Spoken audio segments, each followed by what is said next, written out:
Welcome to the 5 common mistakes of Indian investors.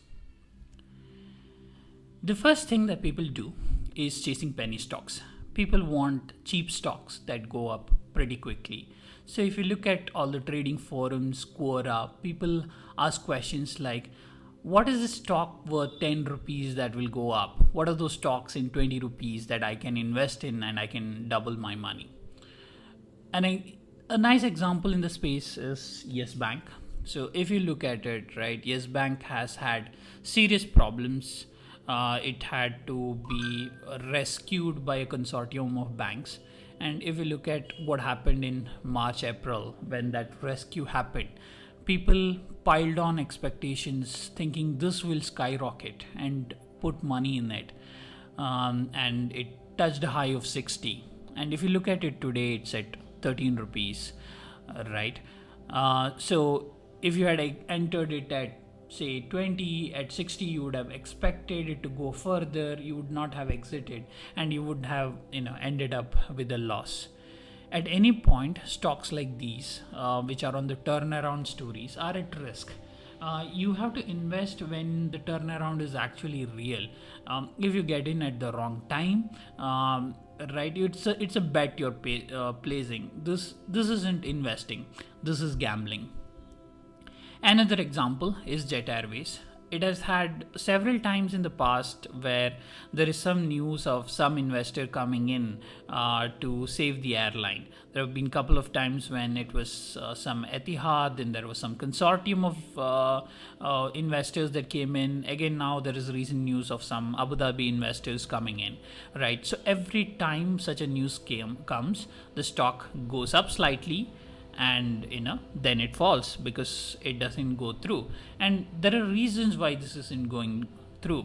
The stock's not doing well because it's a bankrupt company. They have piled on more debts than they can actually run the company. And if someone comes to invest in them or acquire them, they have to clear a significant amount of debt before they can start flying again. All the resources, all the things that used to be there already, right, they all don't exist anymore. It's a dead company. Now reviving a dead company is as easy or as difficult as starting a new one, right? So it is unlikely that right amount of returns can be made on this. Obviously there are ways to do it, right? Just that if you can catch a wind of the news early and you invest and then you exit at the right time, but it's going to be really hard. And these aren't the stocks that you should be chasing. The stocks you should be chasing are the ones that are fundamentally good and are actually well run businesses. Another thing that people do is following unsolicited tips. So if you look at the forums of Money Control, it's full of these. They tell you, oh, this stock will go up in next week, it's breaking out, follow me on WhatsApp, follow me on Telegram, I'll give you tips, right? And they give like really random stuff on dead stocks. They give it on stocks like Suzlon and Jain Irrigation and all that crap stocks. And essentially these are operators. They are manipulating you to buy so that they can offload some of the stocks that they have. They are actually playing and actually pulling out your money, right, and making you make bad decisions. These aren't trustworthy people. You should be investing from that investing needs to have a certain form of trust, right? So you should be looking at investment advice from some registered advisors at least, who give you logical reasons to buy stocks, not something random like hey, buy the stock today, it will double tomorrow. These guys are actually playing in illiquid stocks where there isn't much interest. So even if like one person purchases like one stock at a higher price, you suddenly feel the price is going up, and you buy a lot more, and these guys offload a ton of them. Another thing that we are all guilty of doing is following big bulls, right? So these guys come up, very often in lot of articles. They come up in a lot of TV shows, right? They have done like huge investments. They're like this. They're like the so Rakesh Jhunjhunwala, for example, he's like the Warren Buffett of India, right? But we follow them blindly. That is incorrect. So it's just this, right? So there is some thought process and some analysis that needs to happen before picking stocks. So just following what Rakesh Jhunjhunwala does blindly, you are actually at a disadvantage. You can only buy after he buys, and you won't even know when he exits the stock. You probably know it like a quarter later. So you cannot really model exactly what these guys do, and these guys have also made mistakes.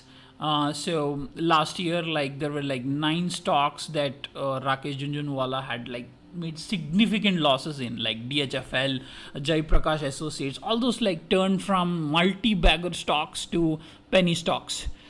And it's not just Rakesh, right? There are multiple of these guys whom we follow, like Porinyu Veliath, right? He has this famous PMS that people invest with, right? So he did something with Leel Electricals. He bought it like in 2017. He was turning it into like a multi-bagger.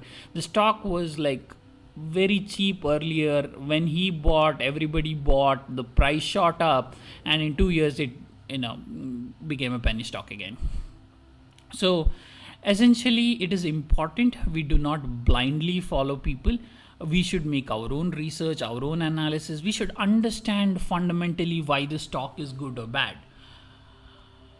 Another thing is about stop loss. So this is comes along with the penny stocks, right? So once you made profit, you better get out of it. And if you're not making profit, if it's going down, you better get out of it. So if a stock, say you bought, right, falls 10%, now why keep waiting? You better exit, because it can go all the way down to zero. There are stocks which like Yes Bank, there are stocks like DHFL, Jet Airways, where the stocks fell like 10-20%. People bought more of it, trying to average until it burned their entire capital. This is a really stupid thing to do. Know how much loss you can accommodate and ensure you get out when that loss is hit. Losses are common, right?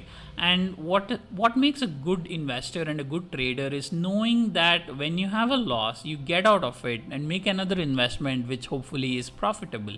At the end of the day, you want to make more profits than losses. It's not that you want to do like zero losses, right? There hasn't been a trader who has never made a loss, and nor an investor who has never made a loss. It's just that when pluses and minuses sum up, you want to have more pluses. So you can do that only if you restrict your minuses so that they don't go beyond. Last but not the least on our list, right? This is about investing with unrealistic expectations. So on trading forums, on YouTube comments, on Quora, people ask these questions like, "Hey, I have 1 lakh rupees now. I want huge returns in 2 weeks." People are looking to like double their money in 2 weeks.